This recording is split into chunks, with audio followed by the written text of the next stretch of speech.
안녕하세요. 잘 보내셨습니까? 네. 예. 오늘 벌써 제2기 제3과가 되겠습니다. 총 이번 기 교과 제목이 뭡니까? 세 가지 우주적 기별. 세천사의 기별이지요. 예. 그래서 첫 번째 우리 교과는 누가 이겼어요? 예수님의 승리, 사단의 패배. 두 번째는 결정의 순간. 지난 시간에는 결정의 순간 이기 내용을 배웠습니다. 간단하게 요약을 하면 계시록 10장에는 세상의 마지막에 하나님께 충성을 하며 특별한 기별을 실천하고 전하도록 택함을 받은 사람들이 나오는데 하나님의 심판은 이 기별을 받아들이는 여부에 따라서 결정된다. 각 사람의 선택에 따라서 생명, 곡식 아니면 포도, 그죠? 사망에 이르게 될 것이다 라고 해서 우리가 어떤 결정을 하느냐, 결정의 순간에 어떤 결정을 하느냐에 따라서 곡식으로 영원한 추수에 될지 아니면 포도로 짓밟히게 될지 라고 하는 결정의 순간들이 마지막 시대에 그럴 것이라고 얘기했고, 오늘은 제3기 영원한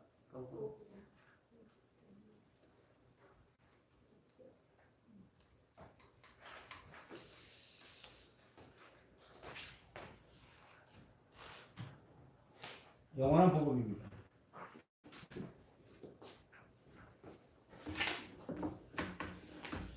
영원한 복음. 오늘 기억절을 한번 보겠습니다. 같이 우리 읽어볼까요? 계시록 14장 6절.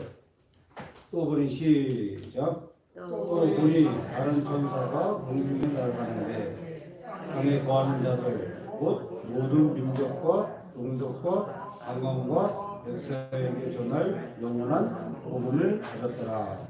계시록 14장 6절. 여기 오늘 교과의 기억절이고 이 내용에 대해서 오늘 공부하게 됩니다. 세 천사의 기별이 우리 13과 동안에 우리가 다 배워요. 이제 오늘부터 들어갑니다. 오늘은 사실 첫째 천사의 기별에 대해서는 다음 주에 실질적으로 하는 것이고, 세 천사의 기별이 영원히 있을 뭐다? 복음이다 라고 하는 것을 오늘 공부하게 되는 겁니다. 영원한 복음. 복음이 뭡니까? 복음이 뭘까요? 말씀? 복된 소식. 복복제 소리음자 써가지고 복된 소식. 환자에게는 어떤 소식이 복음일까요? 낫는다라고 하는 것이 복된 소식일 겁니다. 그렇죠? 우리한테는 제일입니다. 예. 환자에게는 각각 사람에게 있어가 처한 환경에 따라 그 사람에게 복된 소식은 다 틀릴 겁니다. 그러나 우리가 하나로서 신앙인으로 가지고 있는 그리스도인이라고 하면은 우리에게 있어가지고 가장 큰 복된 소식은 뭘까요? 복된 소식을 우리는 다 들었잖아요. 네. 그리스도인으로서의 가장 복된 소식은 무엇일까요? 예? 예수님 오시는 곳으로 종교를 믿죠. 예, 예수님 오시는 거예요. 예수님 오시고 그 이후에 새하늘나라 샀다면 예수님하고 같이 우리가 새하늘나라 샀다고 하는 것이고, 우리가 재림의 때 예수님하고 같이 하늘로 올라가지 못하면, 그렇죠, 그 영원한 복된 소식은 그치는 것이고 그 영원한 그 복된 그 천국에 들어갈 수가 없는 것이죠. 네, 간단하게 한번 알아보도록 하겠습니다. 세 천사의 기별은 예수님께서 유일하게 보여주신 계시 중의 하나로 남은 무리 교회가 사람들에게 전해야 할 마지막 기별입니다. 이 기별은 재림 교회의 특징이고 이 교회가 꼭 필요한 이유입니다. 요한은 이 기별을 세상 모든 사람들이 들어야 할 영원한 복음이라고 했습니다. 기독교인들은 다 복된 소식, 복음이라고 하는 것을 다 듣습니다. 맞습니까? 우리나라 개신교단, 한국의 개신교가 등록된 개신교가 몇 개 정도 되는지 아세요 혹시? 몇백 개 되겠죠? 예, 몇백 개 됩니다. 374개 돼요. 우리나라에 기독교로 등록되어 있는 것이 374개의 교단이 등록되어 있대요. 그 중에 제일 많은 교단은 장로교예요. 무슨 파 해가지고 장로교가 286개나 쪼개졌대요. 장로교가 있는데 우리 장로교는 하나로만 생각하지만 90파 해가지고 286개. 그러면 그걸 하나로 보고 거기에서 하나하나 줄기로 인해 가지고 파가 나눠지는 거예요. 그걸 하나로 본다라고 하면은 우리나라 개신교회가 실제로 한 80여 개 정도가 된대요.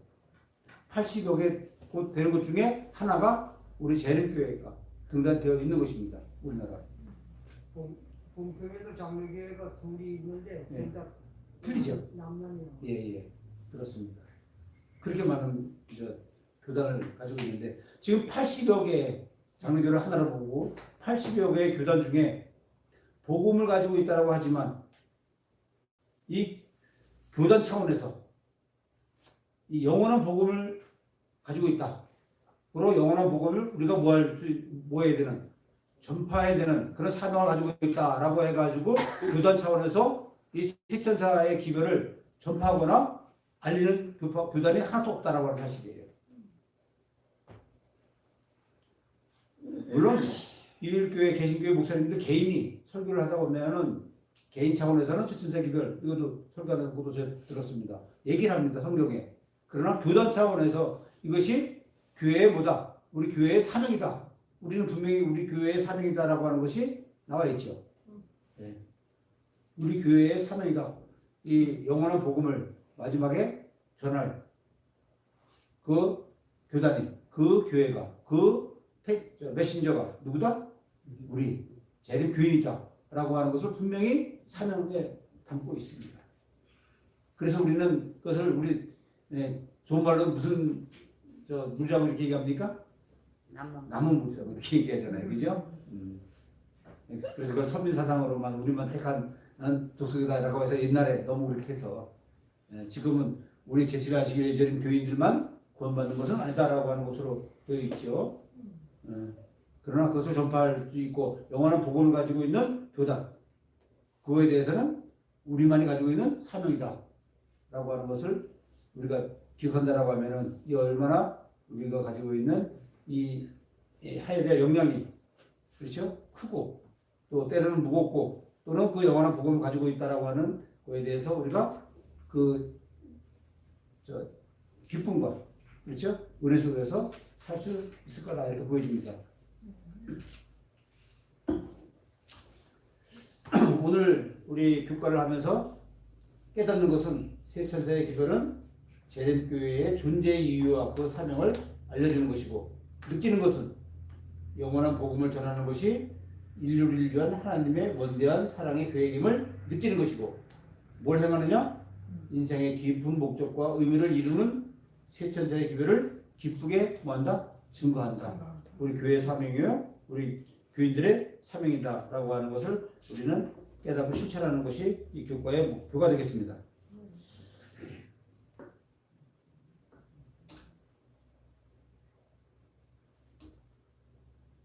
자, 일요일날 은혜가 가득한 소망의 책. 우리 요한계시록 오늘 14장 6절 기억절을 했는데 요한계시록을 아시다시피 누가 기록한 것입니까? 우리 교우님들 요한계시록 하면은 뭐가 생각납니까? 창세기 하면 우주 창조 만드신 하나님의 창조 이렇게 하듯이 요한계시록 하면은 뭐가 떠올라요? 심승 무서워요. 심판. 일곱 개의 산 또 한번 얘기해 보세요. 요한계시록 하면은 부정적인 그런 의미, 두려움, 그렇죠? 뭐 일곱인, 일곱 나팔, 그죠? 14만 4천 등등 여러 가지 하면은 뭐예요? 우리에게 다가오는 그 느낌이 좋아요, 안 좋아요? 안 좋을 것 같아. 처음에 딱 보면 안 좋지만 나중에 보면 좋지. 나중에 보면은 좋은 거예요. 왜냐면 그 무리에 선택받은 무리에 드는 사람이라고 하면은 기발한 소식입니다. 기쁜 소식이에요. 우리 과거의 학창 시절이 한번 돌이켜보면 이거 하게 되면 이걸 해온 사람에게는 점수를 주겠노라 이렇게 또 학교에서 학생들에게 과제를 주고 합니다. 근데 그 과제를 해온 사람은 뭐 하기를 원해요? 선생님이 예? 과제 검사하기를 원해요. 그렇죠? 그러나 하지 않고 안 한 사람들은 뭐 합니까? 안 했으면 좋겠다라고 하는 거예요. 전혀 잊어버렸으면 좋겠다라고 하는 것이죠. 그렇죠?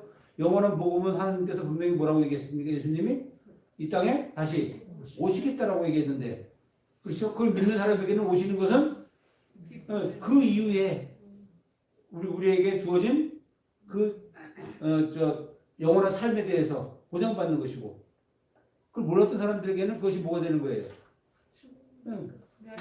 멸망. 그렇죠? 영원히 살 수 없는 그런 삶의 선택에서 그들이 선택한 그런 식으로다가 소멸하는 수밖에 없는 것이지요. 자, 예수 그리스도의 계시라. 이는 하나님이 그에게 주사 반드시 속게 될 일을 그 종들에게 보이시려고 그 천사들 그 종 요한에게 보내어 지시한 것이라. 요한이 유배돼 가지고 그렇죠. 로마의 박해로 인해 가지고 이 기독교 박해로 인해 가지고 그 감옥으로 유배된 그 상태에서 한번 봐보세요. 다 지금 그러니까 이 포교 활동 그리고 조교 활동 전도하지 못하고 박해를 받아가지고 그 쇠찬 그 홀로 된 섬에 그렇죠. 철썩철썩거리는 파도 소리와 그렇죠. 갑갑한 그 상황에서 그에게 주어진 계시가 곧 그에게는 뭐였습니까? 하나고 그렇죠. 위로가 되고 그에게는 희망이 되고 마지막에 그렇죠. 그에게 정말 온전히 희망을 주고 뭐 이렇게 줄 수 있는 평안한 그 계시를 통해서 그가 마지막에 이를 천국을 봤을 때 그 삶이 얼마나 평안했을까라고 하는 그 생각을 본다라고 하면은 아까 우리 사모님도 얘기하셨는데 우리가 뭐가 됐을 때에 돌아보게 됩니까? 시련을 당하고 그렇죠? 힘든 일이 있거나 라고 할 때 자기 성찰하듯이 우리의 삶이 그리스도인의 삶이 그렇게 녹록하지만은 않지요. 때로는 우리가 이거 하다가 포기하고 싶은 생각도 들어요. 그리스도인의 삶이 평안합니까? 힘들지요. 힘듭니다. 일반인들의 삶은 더 평온하게 느껴지고 그들의 삶이 행복인 것처럼 느껴지지만 그렇죠? 그리스도의 그 은혜에 힘입어서 사는 사람들은 물론 은혜로서 생활하죠. 오늘 아침에 식사를 하면서 저 집사람하고 얘기를 하는데 우리가 이 세상에 사는 이 나라는 무슨 나라라고 얘기합니까? 저도 그걸 오늘 아침에 동의를 했어요. 알고는 있었지만 표현을 그렇게 하더라고요. 우리가 이 세상에 사는 이 나라는 은혜의 나라예요. 우리가 지금 그리고 있는 저 천국은 무슨 나라다? 구원의 나라다. 그렇죠? 우리는 이 세상을 바라보지 않고 하늘만 바라본다라고 하면은 우리의 삶이 어떻게 될까요? 우리의 삶이 우리가 지금 이 사는 곳, 우리가 지금 안식을 나와서 이렇게 예배를 드리고 또 우리가 그리스도를 우리 개인의 구주로 받아들이는 이 삶이 우리가 무슨 삶으로 은혜의 삶으로 날마다 감사하고 은혜 넘치는 삶으로 산다라고 하면은 그것이 우리가 이 지상에서 그리스도의 은혜로 사는 거예요. 은혜의 나라에 사는 겁니다. 그렇죠? 이것을 어디로 갖고 올라가면 되는 거예요. 하늘로 구원의 나라로 끌고 올라가면 되는 거죠. 그래서 그리스도인들에게는 지금 이 지상에서도 은혜의 나라에 속하고 삶을 사는 것이고 영원한 복을 갖지 못한 사람들은 은혜의 나라가 아니라 뭐 할 수 있는 밖에 없는 영원히 버려질 수밖에 없는 그 세속의 삶 거기 살고 있는 것이라고 보여집니다. 자, 성경의 마지막 책인 요한계시록은 1장 1절에 기록된 대로 예수 그리스도의 계시입니다. 예수 그리스도께 주신 계시이며 또한 그분에 관한 계시입니다. 이 계시록을 통해서 우리가 뭘 봅니까? 어떤 내용을 우리가 전달받을 수 있어요? 죽임을 당하신 어린 양 예수님이 나오고 그렇죠? 그 다음에 손을 뻗어 죄인들을 구원하시고 악을 이기신다라고 하는 예수님의 가르침, 또 교회와 이 세상의 역사를 통해 드러나는 하나님의 은혜를 우리가 알 수 있고 우리에게 주시는 영생의 약속이 이 요한계시록을 통해서 계시를 통해서 우리에게 가르쳐주고 있는 것입니다. 그렇기 때문에 이 요한계시록은 이 두렵고 어떤 징벌, 그렇죠? 두려움, 뭐 이와 같은 책이 아니라 저 본인의 죽음으로 인해서 인간을 구원하시고, 그렇죠? 그다음에 우리에게 은혜로운 삶을 통해서 영원한 천국의 약속을 주시는 은혜의 책임을 우리 한번 공부를 통해서 알 수가 있는 것입니다. 자, 은혜가 가득한 소망 교과에 보면은 요한계시록 1장 1절과 3절 지금 읽고 계시록 14장 6절을 읽어봐라. 영원한 복음에 대해서 어떻게 말하고 있는가? 이 영원한 복음은 언제부터 있었던 것이라고 얘기합니까? 영원한 복음, 기쁜 소식. 네. 다음 장 월요일하고 이어지니까 보겠습니다. 예, 영원한 복음. 예, 창세기 3장 16절이죠. 복음은 왜 영원할까요? 복음은 왜 영원할까요? 영원하지 않는 복음도 있나요? 아니, 우리가 살면서 기쁜 소식은 순간순간 있는 그 소식은 영원치 않지요. 그렇죠. 그것이 만족하면 끝나는 거예요. 그렇죠. 그러나 이 영원한 복음은 태초 이전부터 계획해 놓으시고, 그렇죠?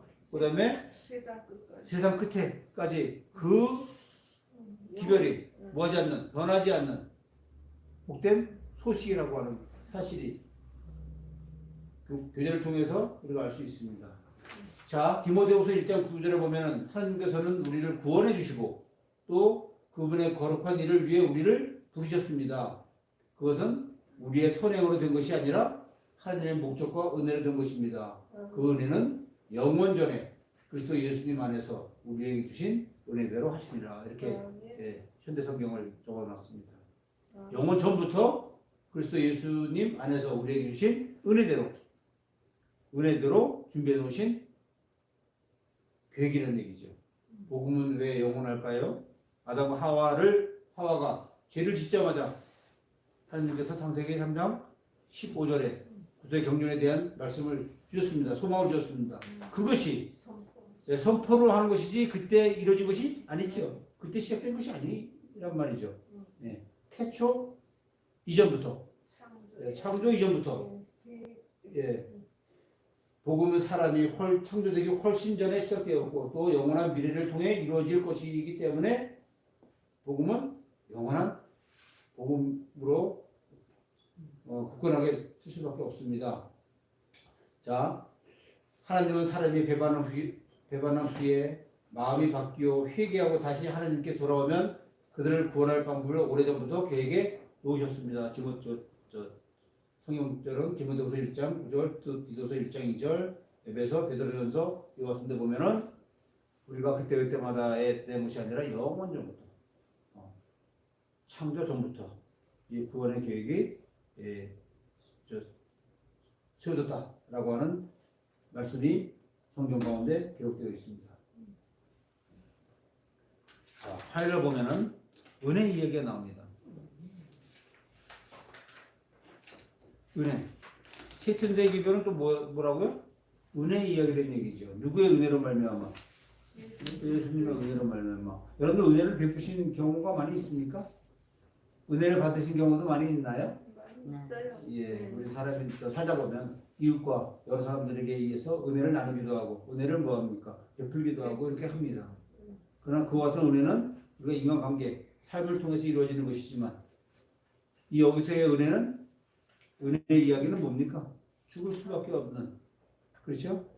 죽을 수밖에 없는 한 사람이라도 잃어버린 바 되기보다는 차라리 자기 자신이 고난을 겪기를 원하시는 예수님의 이야기, 그로 인하여 온 세상에 있는 백성들이 다 구원을 얻고자 하셨던 그 은혜의 이야기가 세천사의 기별에 포함되어 있는 것입니다. 이것은 과거, 현재 또 미래에 대한 것을 말하기 때문에 우리는 이것을 뭐라고 얘기합니까? 영원한 복음이라고 얘기하고 있죠. 자, 바울은 로마서 3장 24절에서 26절 또 5장 6절에서 8절에서 하나님의 은혜와 복음의 관계를 더 깊게 설명을 했습니다. 3장 25절에 보면은 하나님의 의로우심은 우리를 위한 그분의 은혜 아래서 찾을 수 있다고 얘기합니다. 3장 26절에는 예수님을 믿고 받아들이는 사람은 하나님께서 은혜로 주시는 의로움을 받습니다. 이렇게 기록해 놓고 있고요. 5장 6절에서 8절 보면 우리가 죄인 되었을 때 그때에도 하나님은 우리에게 사랑을 실천하셨다고 하는 것입니다. 이 모든 것들이 우리의 노력과 우리의 어떤 과업으로 이루어진 것이 아니라 오로지 하나님의 은혜로 주어진 값없이 준 삶이다라고 하는 것을 우리는 교제를 통해서 다시 한번 확인할 수가 있습니다. 자, 온 세계. 자, 요한계시록 14장 6절을 다시 읽어봐라. 복음의 선포의 범위는 어디까지입니까? 라고 하는데, 아까 우리가 얘기했을 때, 모든 민족과 종족과 방언과 백성에게 전할 영원한 복음을 가졌더라. 이렇게 얘기합니다.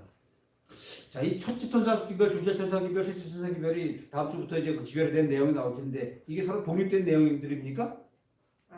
아니, 다 똑같은 내용이에요. 저 삼중 언약이라고 얘기하잖아요. 강조, 강조, 강조. 그렇죠? 그걸 첫 번째는 경배라고 하는 것으로 올바르게 경배하라. 대상을 확실하게 하라라고 하는 등등 해가지고 예수님의 어디에 맞춰지는 겁니까? 초점이 재림에 맞춰지는 거죠. 그렇죠? 구약에서는 오실 예수님. 그렇죠? 또 이제 우리 마지막 때는 다시 오실 예수님. 그 기별이 색신의 기별이잖아요.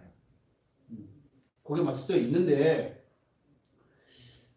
자, 온 세계에 복음을 전한다라고 하는 것. 이거는 우리가 이 예수님 시대뿐 아니라 그 이전에 우리 아브라함 시대를 한번 보겠습니다. 노아의 시대가 지나고, 그렇죠? 아브라함 시대를 거쳐서 한 1000년이 좀 지났죠? 아브라함을 부르신 이유가 뭡니까? 아브라함을 부르신 이유, 창세기 12장에 나옵니다. 모든 민족을 뭐하게? 너로 인해서 복받게 한다고 했습니다. 복받게. 복의 전달자. 그 모든 민족이 뭐예요? 유대인들에게만? 아닙니다. 이방인들 모든 민족. 그래서 마태복음 여기서 나오는 28장에 보면 모든 민족으로 제자를 삼아. 그리고 온천에 뭐라고 얘기합니까? 복음을 전하라고 하는 것하고 아브라함을 부르신 맥락하고 다 뭐한 겁니까?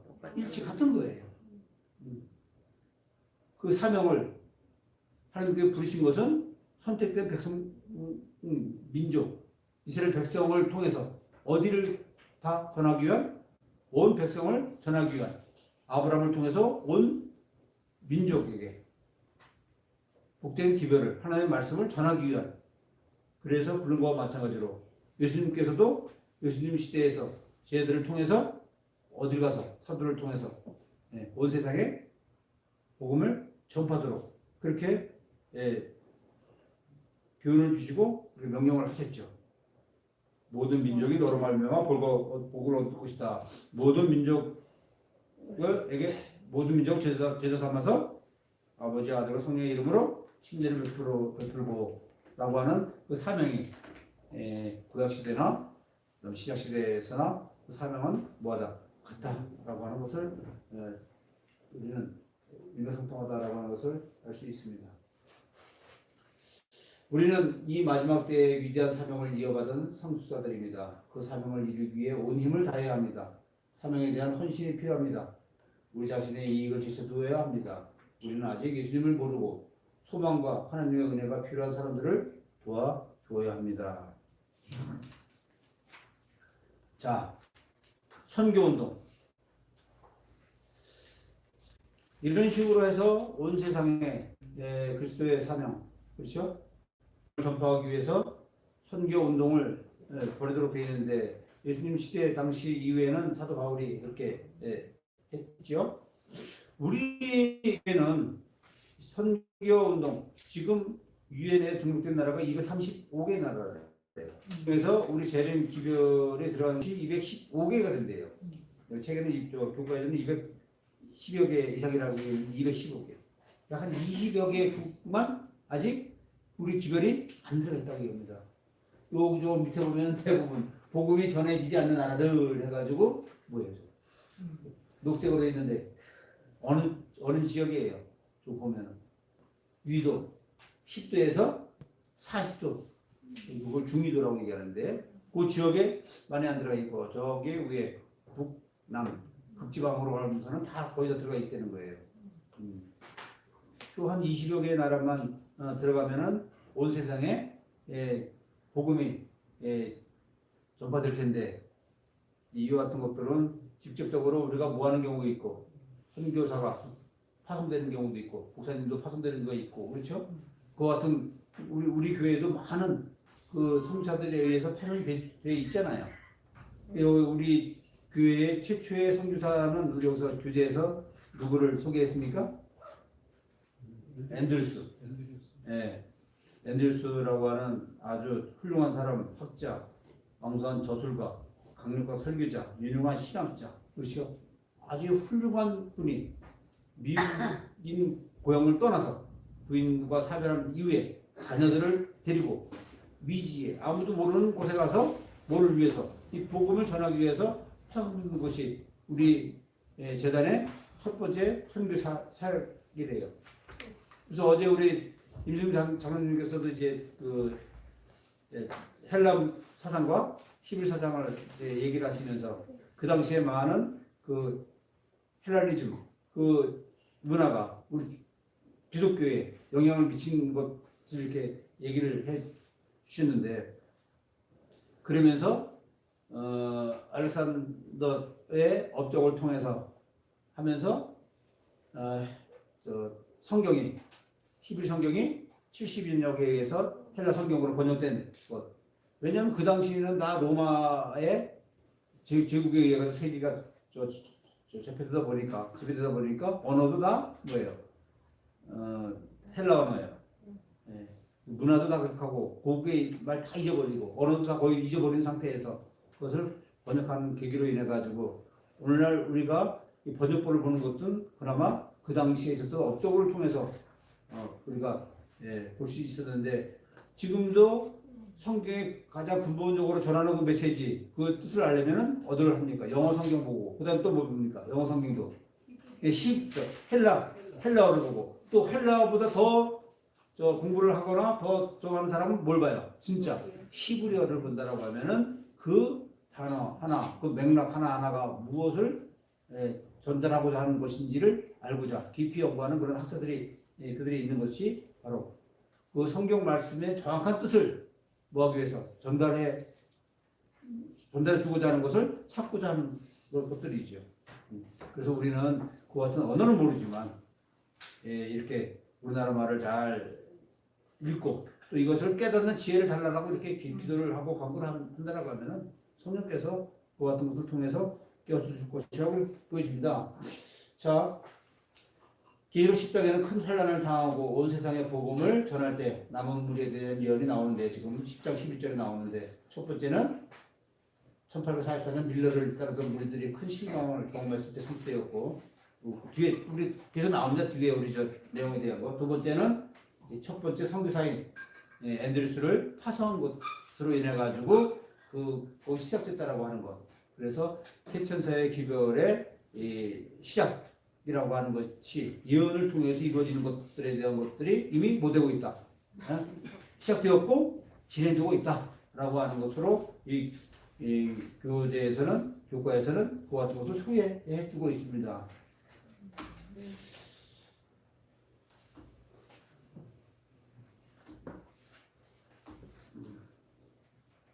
하나님의 은혜의 보물과 헤아릴 수 없는 예수님의 선물을 이 세상에 나눠주는 살아있는 관리자가 되는 것은 우리 모두에게 특별한 것입니다. 예수님께서 가장 원하시는 것은 이 세상에 당신의 영과 성품을 보여줄 사람입니다.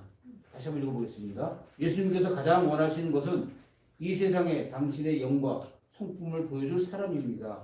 원하시는 주님의 사랑이 사람의 인격을 통해서 알려지는 것보다 이 세상이 더 필요로 하는 것은 없습니다. 온 우주는 사람들의 마음에 기쁨과 축복의 거룩한 기름을 부어줄 사람을 기다리고 있습니다. 누구라고요? 주님의 사랑이 사람의 인격을 통해서 또 우리 그리스도인들을 통해서 알려지는 것이야말로 더 필요한 것이 없다고 이 엘렌 화이트의 실물 교훈 29장에 나와 있습니다. 우리는 우리의 삶이 곧 우리의 말과 행동과 우리의 삶이 곧 뭡니까? 네, 주님의 사랑을 알려주는 매개체, 메신저의 역할을 한다고 하는 것입니다. 여기 첫째 천사를 보니라고 하는 것은 엔젤이지만 거기에 메신저라고 해가지고 그 전하는 사람, 교인, 뭐 여러 가지 등되는 거예요. 천사가 정하는 것이 아니라 그런 식으로다가 상징하는 것이기 때문에 오늘 여러분이나 저는 이제 우리가 마지막으로 가지고 있는 영원한 복음을 전할 그 그리스도의 사랑을 전한 고유한 전달자로서 우리의 삶을 통해서 그리스도의 복음을 나누게 되기를 바라면서 교제 마치겠습니다.